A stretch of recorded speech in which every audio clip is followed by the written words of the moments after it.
Maya Chun had always been different, and everyone at Blackwood Military Academy made sure she knew it. While other cadets spent their evenings polishing boots and memorizing tactical manuals, she could be found hunched over her laptop in the corner of the library, fingers dancing across the keyboard as lines of code flowed across her screen. Her fellow cadets whispered behind her back, calling her names like Computer Girl and Code Freak. They didn't understand why someone would choose to spend 4 years at one of the nation's most prestigious military academies if they were just going to hide behind a computer screen. The academy was a fortress of tradition, where physical strength and tactical prowess were valued above all else. Students were groomed to become the next generation of military leaders, trained in combat, strategy, and leadership. Maya's presence seemed like an anomaly to many. She was small in stature, barely 5 feet tall, with thick-rimmed glasses that constantly slipped down her nose. Her uniform always looked slightly disheveled, not from laziness, but because she was often so absorbed in her work that she forgot about appearances. Commander Harrison, the Academy's stern and intimidating director, had initially been skeptical about Maya's admission. She had scored exceptionally high on the technical aptitude tests, but her physical fitness scores were among the lowest in her class. During their first meeting, he had questioned whether she truly belonged at Blackwood. Maya had simply looked him in the eye and said, "Sir, wars aren't just won with bullets anymore. They're won with information." Harrison had been unimpressed by what he saw as arrogance from such a young recruit. Maya's roommate, Jessica Torres, was everything Maya was not. Tall, athletic, and naturally charismatic, Jessica excelled in every physical challenge the academy threw at them. She could run 5 miles without breaking a sweat, hit targets with pinpoint accuracy, and command respect from their fellow cadets with ease. Despite their differences, Jessica had tried to befriend Maya during their first week. She had invited her to join study groups, encouraged her to participate in weekend activities, and even offered to help her improve her physical training scores. But Maya preferred solitude. She had learned early in life that depending on others often led to disappointment. Growing up as the daughter of immigrant parents who ran a small electronics repair shop, she had discovered computers as an escape from a world that often felt hostile and unwelcoming. While other children played outside, she taught herself programming languages and explored the vast digital landscape of the internet. By the time she was 12, she could hack into basic systems, though she never used these skills maliciously. Instead, she helped her parents automate their business operations and even created a simple website that increased their customer base significantly. Her parents had been proud but worried when she announced her intention to apply to Blackwood. They understood her desire to serve her country, but they feared that her gentle nature would be crushed in such a harsh environment. Maya had reassured them that she could handle whatever challenges awaited her, though privately, she sometimes wondered if she had made the right choice. The daily routine at Blackwood was grueling for everyone, but Maya faced unique challenges. Morning physical training sessions left her exhausted and trailing behind her classmates. During tactical exercises, she was often overlooked by team leaders who preferred to work with cadets they perceived as more capable. In combat simulations, she frequently found herself eliminated early, not because she lacked intelligence or strategy, but because she couldn't match her peers in terms of raw physical ability or aggressive instincts. The worst part wasn't the physical demands or even the academic pressure. It was the constant ridicule from her fellow cadets. During mess hall meals, she often sat alone while groups of students exchanged war stories and discussed their career aspirations. When she did attempt to join conversations, her contributions were frequently dismissed or ignored. Some cadets would make exaggerated typing motions when they saw her, mocking her dedication to computer work. Others would loudly question why the academy was wasting resources on someone who belonged in a tech company, not the military. Captain Rodriguez, who taught advanced strategic studies, was one of the few instructors who recognized Maya's potential. During class discussions about modern warfare, Maya would offer insights about cyber operations and digital intelligence gathering that impressed even the most skeptical students. She understood how information networks functioned, how data could be weaponized, and how technological vulnerabilities could be exploited. Captain Rodriguez often encouraged her to share her perspectives, but even his support couldn't shield her from the constant mockery of her peers. Maya's breaking point came during a particularly brutal week of field exercises. The cadets had been divided into squads and tasked with completing a series of challenges that tested everything from navigation skills to teamwork. Maya's squad consisted of 5 other cadets, all of whom made it clear that they viewed her as dead weight. The squad leader, an arrogant cadet named Marcus Webb, assigned Maya to carry equipment and stay out of the way during actual tactical portions of the exercises. During one exercise, the squad was required to establish communication with headquarters while navigating through dense forest terrain. They had been provided with standard military radio equipment, but atmospheric conditions were making traditional communication channels unreliable. While the other squad members struggled with increasingly frustrated attempts to reach their handlers, Maya quietly examined the radio equipment and identified the specific frequency interference patterns causing the problems. She suggested a workaround that involved using a different transmission protocol, but Marcus immediately shot down her idea without even listening to her explanation. "We don't need computer tricks," he said dismissively. "This is real military work, not some video game." The squad ultimately failed the exercise because they couldn't establish reliable communication. When instructors debriefed the teams afterward, Maya learned that her suggested solution would have solved their communication problems within minutes. She realized that her squad mates' prejudices were actively hindering their performance, but pointing this out would only make her more unpopular. That evening, Jessica found Maya sitting alone outside their dormitory, staring up at the stars. Jessica had noticed that her roommate had been even more withdrawn than usual, and she was concerned about Maya's well-being. "You know they're idiots, right?" Jessica said, sitting down beside her. Maya didn't respond immediately. She was tired of defending herself, tired of trying to prove her worth to people who had already decided she didn't belong. "They laugh at me," Maya finally said quietly. "They think I'm some kind of joke." "Their loss," Jessica replied firmly. "I've seen your work. I've watched you solve problems that would stump half the instructors here. They're just too stupid to recognize talent when they see it." Maya appreciated Jessica's support, but words of encouragement couldn't change the fundamental reality of her situation. She was an outsider in a world that valued conformity, a thinker in an environment that prized action, a builder in a place designed for warriors. As the weeks passed, Maya began to question whether she should complete her education at Blackwood. She had been accepted to several prestigious technology programs at civilian universities, and she sometimes wondered if she would be happier pursuing a more traditional computer science career. The military had seemed like an opportunity to use her skills in service of something larger than herself, but the constant hostility from her peers was taking an emotional toll that she wasn't sure she could continue to endure. The Academy's annual war games were approaching, a week-long series of complex simulations that would test everything the cadets had learned. Teams would be formed through a selection process that typically left the most popular and physically capable students in leadership positions, while cadets like Maya were relegated to support roles or excluded entirely from the most prestigious assignments. Maya knew that the war games would likely be her final humiliation at Blackwood. She had already begun drafting a letter to her parents, explaining her decision to transfer to a civilian institution. She imagined how relieved they would be to learn that she was leaving behind an environment that had brought her so much pain. But, late at night, alone in her room while Jessica slept, Maya continued her personal projects. She had been working on a comprehensive analysis of the Academy's computer networks, not for any malicious purpose, but simply because understanding systems was what she did naturally. She had identified several potential vulnerabilities in their cybersecurity infrastructure, though she had kept this information to herself, knowing that raising such concerns would likely be dismissed as showing off or attempting to cause trouble. Maya had also been monitoring global news feeds and technical forums, tracking emerging trends in cyber warfare and digital espionage. She had noticed some unusual patterns in network traffic affecting military installations across the country, but, again, she had no outlet for sharing these observations. Who would listen to the Academy's most ridiculed cadet? As she prepared for what she believed would be her final weeks at Blackwood, Maya couldn't shake the feeling that her classmates' dismissal of her abilities was more than just cruel. It was dangerous. In an increasingly connected world, their willingness to ignore technological threats could have serious consequences.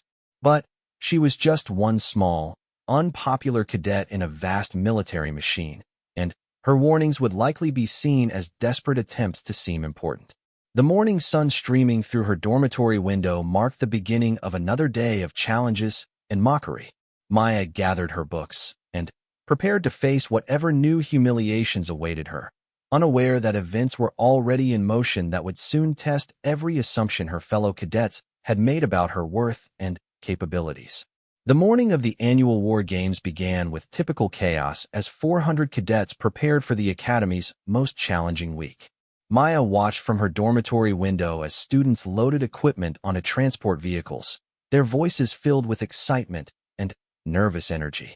Team assignments had been posted the previous evening, and, as expected, Maya had been placed on a support team responsible for logistics and communication backup. It was exactly the kind of assignment given to cadets who weren't expected to contribute meaningfully to actual tactical operations.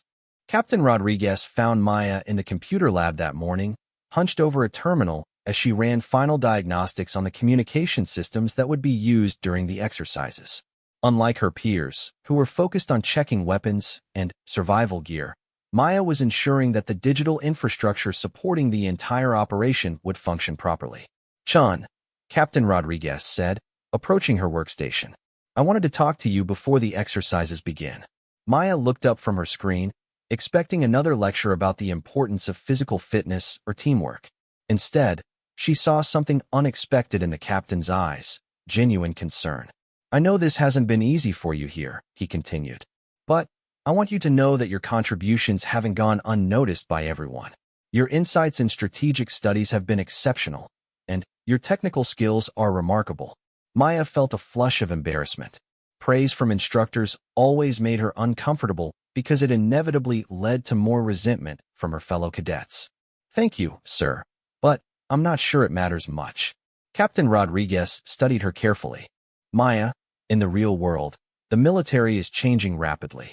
The officers who succeed in the coming decades will be those who understand that warfare isn't just about physical dominance anymore. It's about information, technology, and systems thinking. You have those skills naturally." Before Maya could respond, alarms began blaring throughout the building.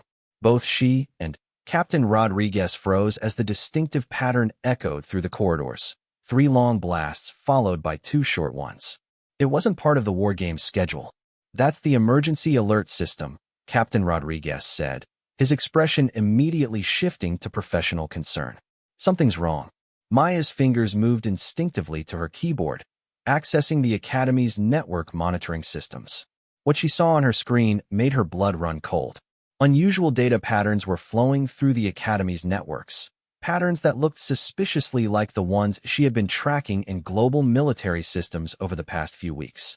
"Captain," Maya said urgently, "I think we're under some kind of cyber attack." Captain Rodriguez moved behind her chair to look at the screen. The data streams Maya was displaying were clearly abnormal, but their significance wasn't immediately obvious to someone without her technical background. "Explain it to me," he said tersely. Maya's hands flew across the keyboard as she pulled up additional monitoring tools.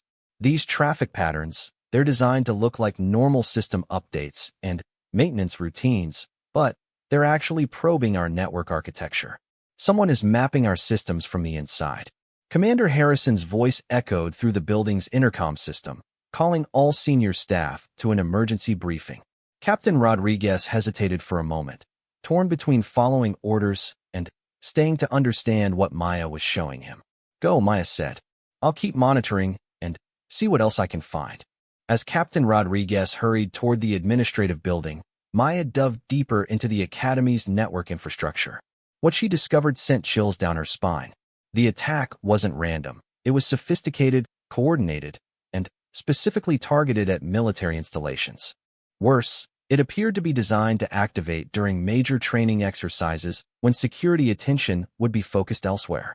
Maya's analysis revealed that the attackers had been patient, infiltrating systems gradually over several weeks and establishing hidden access points throughout the network. They had timed their major assault to coincide with the war games, when the Academy's normal security protocols would be disrupted and when the compromise of communication systems would cause maximum confusion. While Maya worked frantically to understand the scope of the attack, chaos was erupting throughout the academy. In the emergency briefing room, Commander Harrison was receiving reports that communication systems at military bases across the region were experiencing failures. What had initially appeared to be isolated technical problems was revealing itself as a coordinated assault on military infrastructure. The attackers had chosen their timing perfectly. With hundreds of cadets dispersed across training areas and communication systems compromised, the academy was effectively blind to the movements of its own people. Emergency protocols that relied on digital coordination were failing, and backup systems were proving to be equally vulnerable. Maya realized that her weeks of monitoring global network patterns had given her a unique understanding of the attack methodology. She had seen the early warning signs that others had missed, tracking the subtle infiltration techniques across multiple installations. But her previous attempts to share these concerns had been dismissed, and now it was too late for prevention. As she worked to document the extent of the compromise, Maya heard footsteps behind her. She turned to see Marcus Webb and two other cadets from her squad entering the computer lab. "What are you doing in here?" Marcus demanded. "We're supposed to be preparing for deployment." "There's a cyber attack happening," Maya explained quickly. "The communication systems are compromised. I'm trying to figure out how extensive the damage is." Marcus laughed dismissively. "Of course you are. Let me guess. You think this is your big moment to play hero with your computer games." Maya felt a familiar surge of frustration, but this time it was mixed with genuine fear. "This isn't a game, Marcus. People could get hurt if we can't coordinate properly during the exercises." "Right," Marcus said sarcastically. "I'm sure the enemy is really worried about disrupting our training exercises. Come on, guys. Let's leave the computer nerd to her fantasies." As the three cadets left the lab, Maya realized that the same prejudices that had made her academy experience so miserable were now preventing her from getting critical information to the people who needed it. She was watching a real security crisis unfold, but her warnings would be dismissed as attention-seeking behavior from the academy's least popular cadet. Maya made a decision that would define the rest of her military career. Instead of waiting for permission or approval from people who had already decided she wasn't worth listening to, she would take direct action to protect the academy and everyone in it. She began by creating a comprehensive map of the network intrusion, documenting every compromised system, and identifying the attacker's primary objectives. It became clear that the assault wasn't just designed to disrupt communications. It was gathering intelligence about military training protocols, cadet information, and operational procedures. More disturbing, Maya discovered that the attackers had gained access to the academy's physical security systems. They could monitor camera feeds, track personnel movements, and potentially manipulate access controls throughout the facility. The implications were terrifying. As Maya worked, she became aware of unusual activity outside the computer lab. Through the window, she could see vehicles that didn't belong to the academy parked near the perimeter fence. Using the academy's compromised camera system, she was able to observe armed figures in civilian clothing taking positions around the facility. The realization hit her like a physical blow. This wasn't just a cyber attack. It was a coordinated assault that combined digital infiltration with physical infiltration. The attackers had used the communication system compromised to blind the academy's defenders while positioning themselves for a direct assault. Maya's hands trembled as she accessed emergency communication protocols, trying to send warnings to academy security. But every channel she attempted had been compromised or blocked. The attackers had been thorough in their preparation, systematically eliminating the academy's ability to call for help or coordinate defensive responses. She was alone in the computer lab, possibly the only person at the entire academy who understood the true scope of what was happening. Her fellow cadets were scattered across training areas, unaware that enemy forces were moving into position around them. Academy staff believed they were dealing with technical difficulties, not realizing that hostile forces were preparing to exploit their confusion. Maya thought about her parents, who had worried that the military environment would be too harsh for their gentle daughter. She thought about Captain Rodriguez, who had tried to encourage her despite the hostile atmosphere.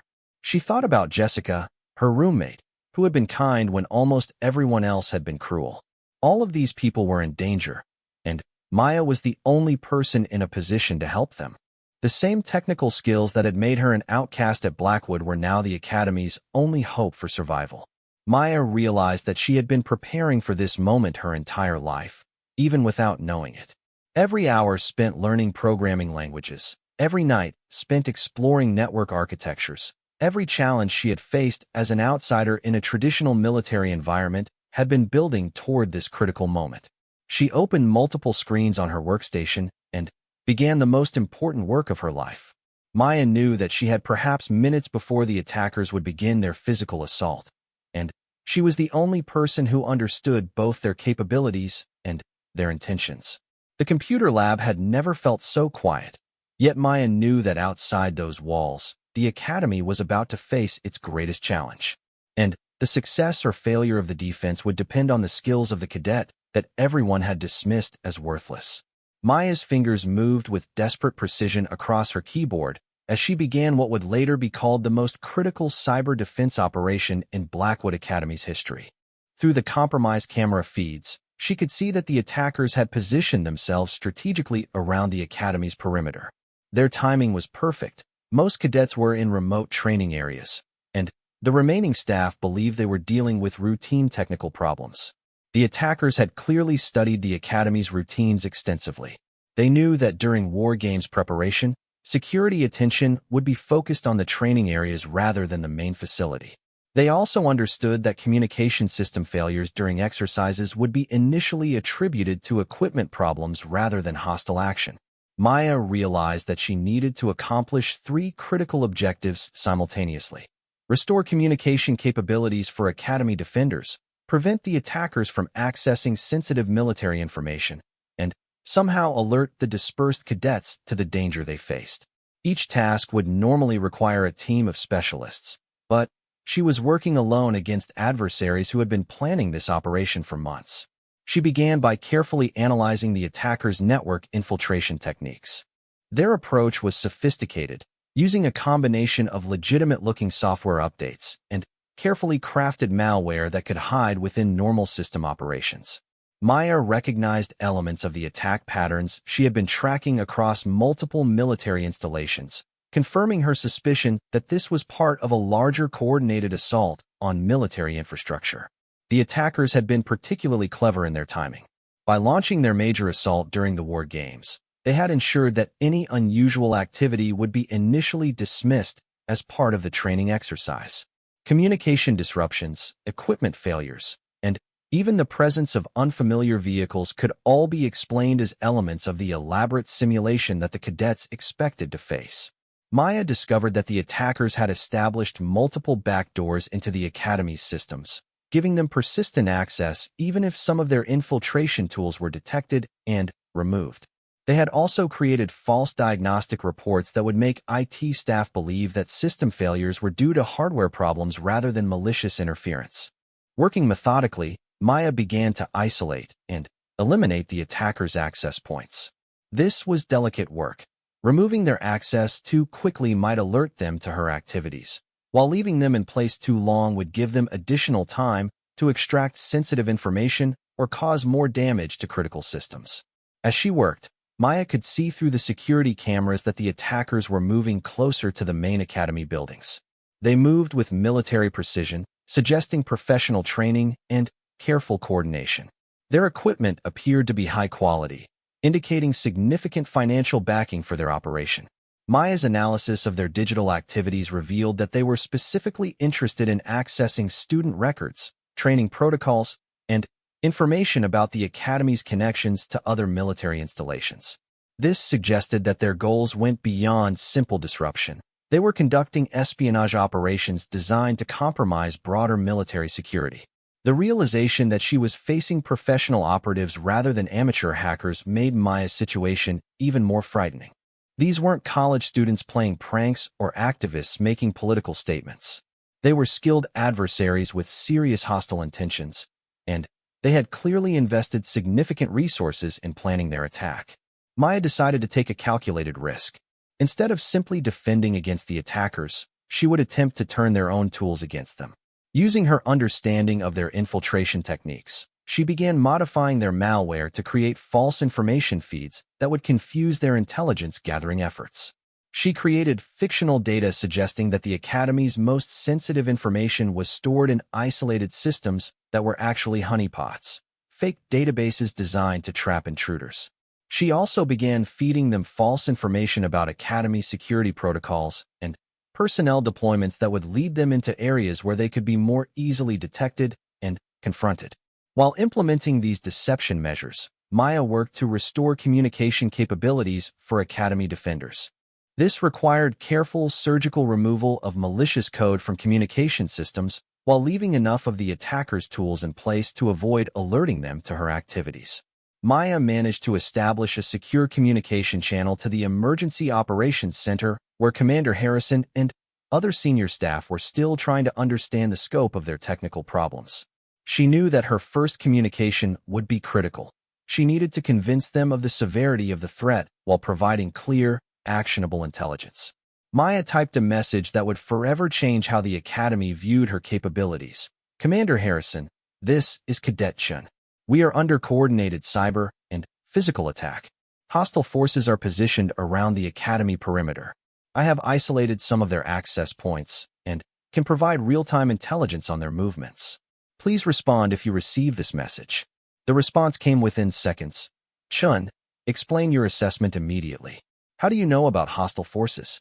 Maya quickly outlined her analysis of the network intrusion and described what she had observed through the security camera feeds. She provided specific locations of the attackers and detailed information about their infiltration techniques.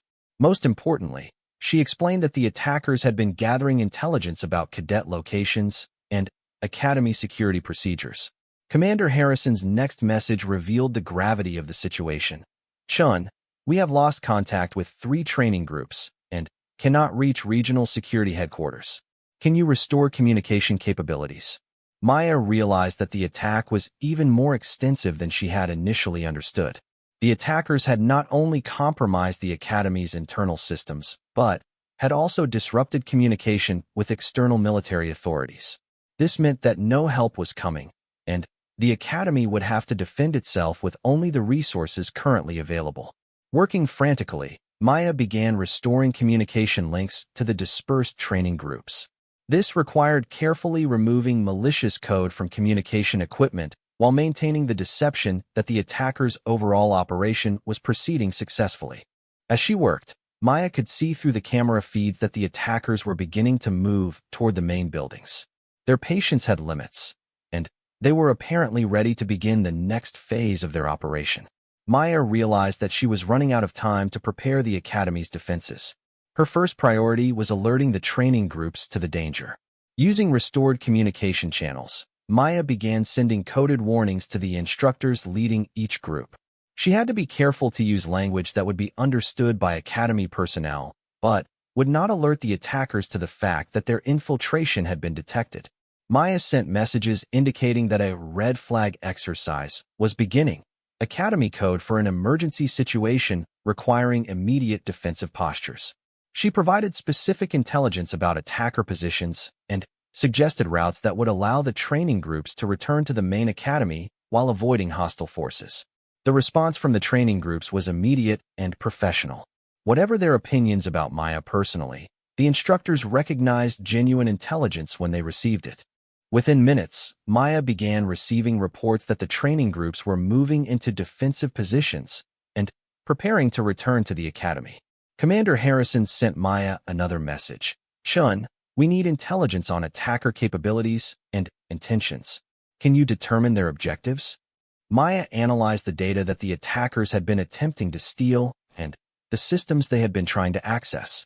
Their interests appeared to focus on 3 areas: detailed information about cadet training and capabilities, intelligence about the Academy's connections to other military installations, and access to communication protocols that could be used to infiltrate other military networks.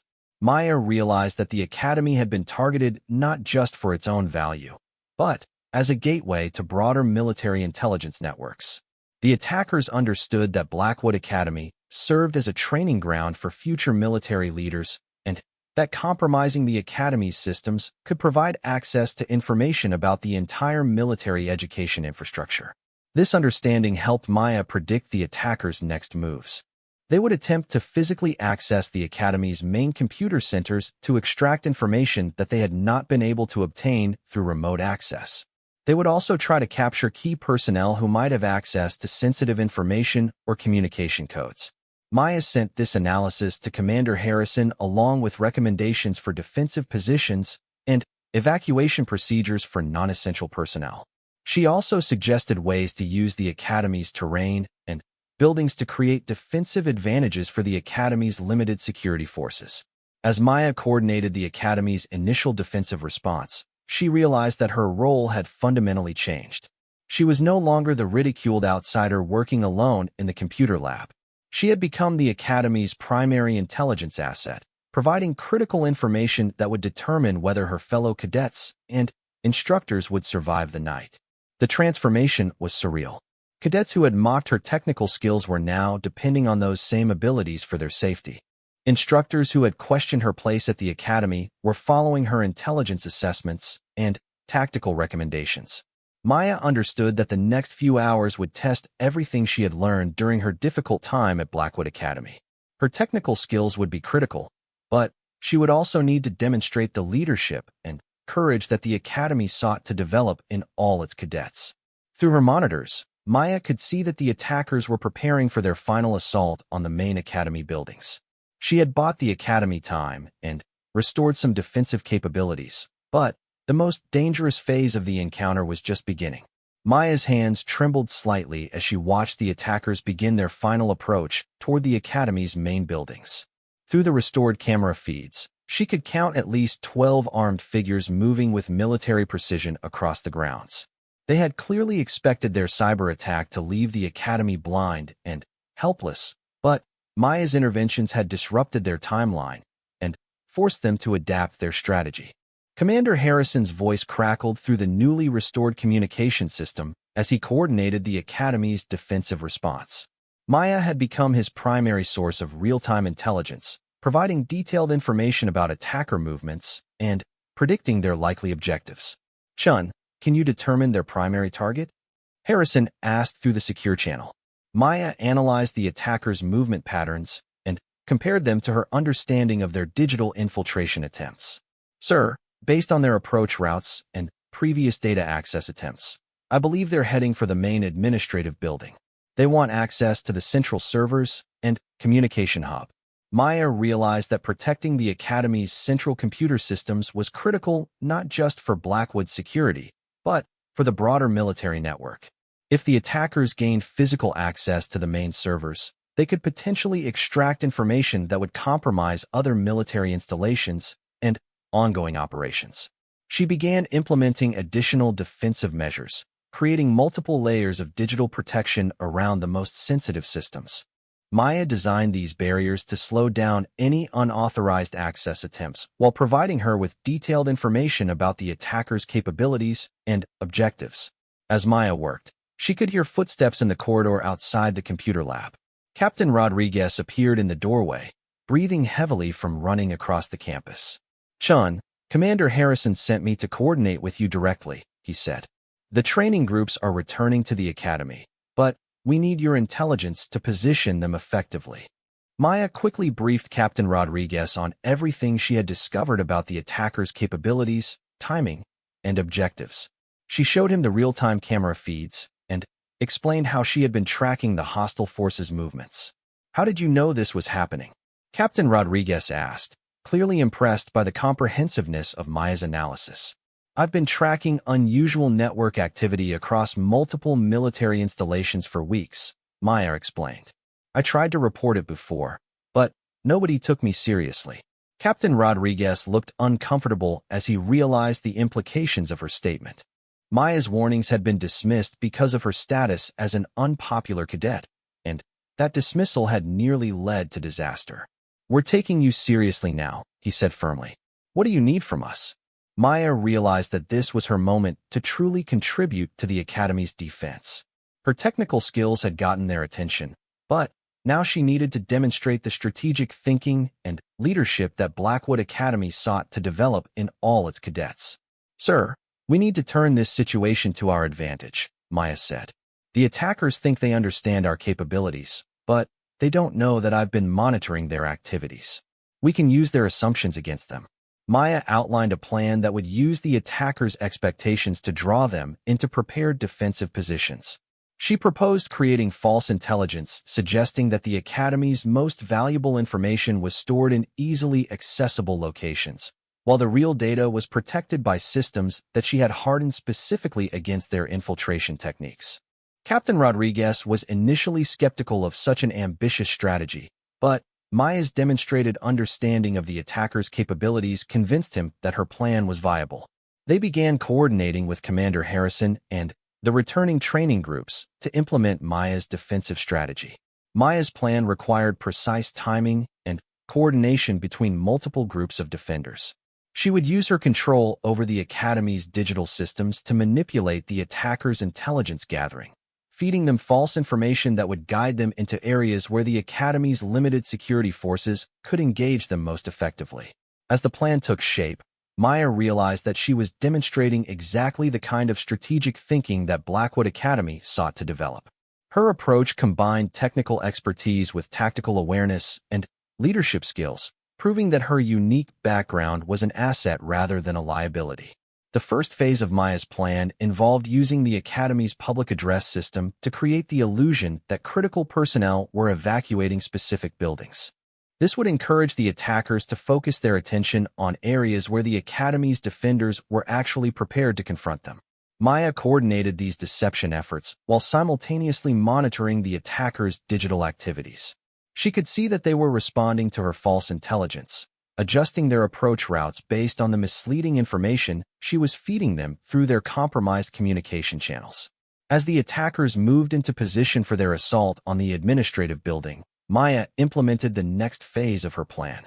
She began systematically shutting down non-essential systems throughout the Academy, creating the appearance of a facility going into emergency lockdown while actually preparing optimized defensive positions. Through the camera feeds, Maya watched as the returning training groups took positions around the Academy grounds. These cadets, who had spent months training for exactly this kind of scenario, moved with impressive coordination and professionalism. Maya felt a surge of pride in her fellow students, even those who had treated her poorly. Jessica Torres was among the cadets returning from the training areas, and Maya watched her roommate take position with a squad defending the main entrance to the administrative building.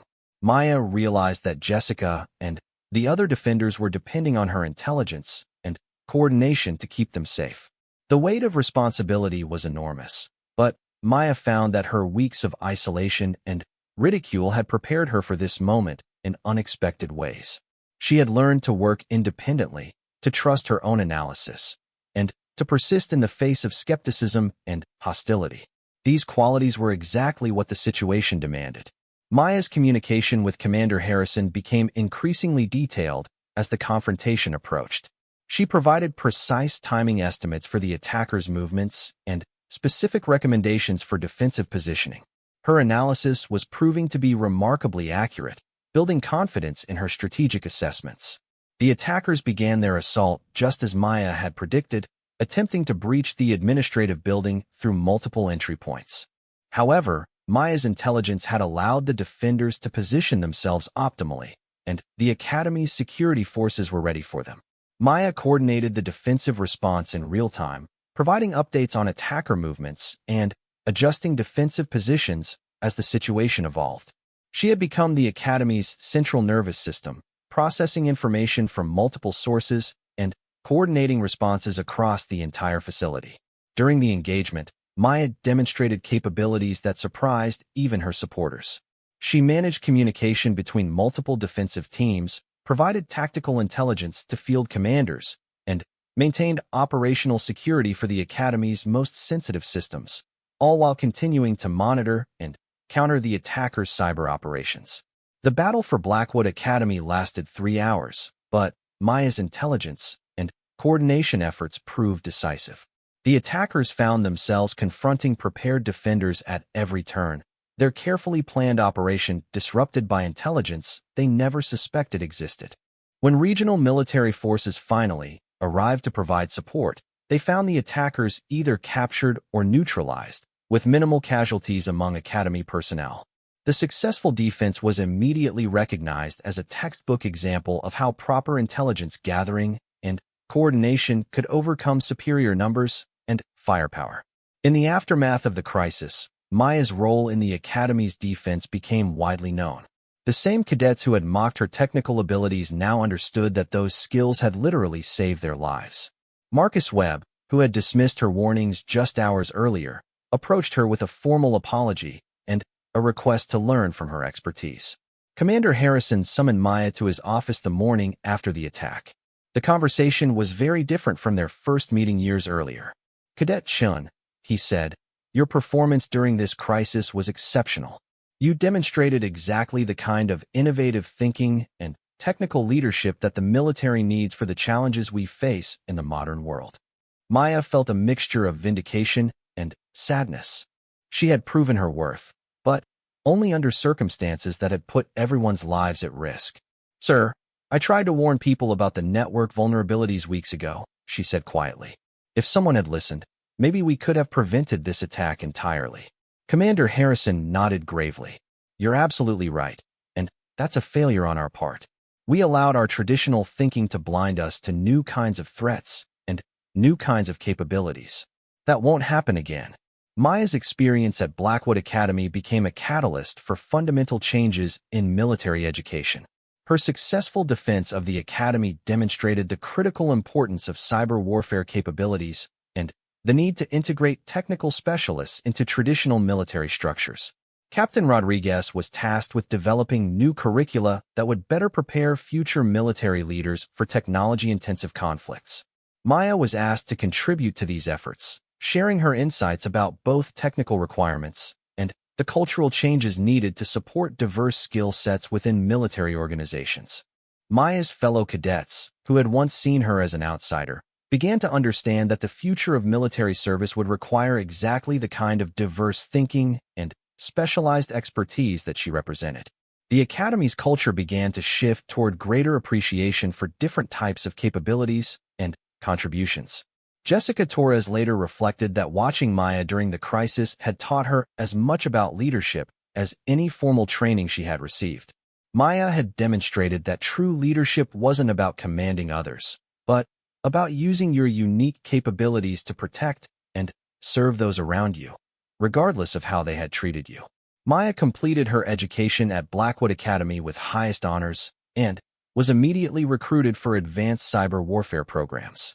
But, more importantly, she had helped transform the institution that had once rejected her, creating opportunities for future cadets with diverse backgrounds and specialized skills.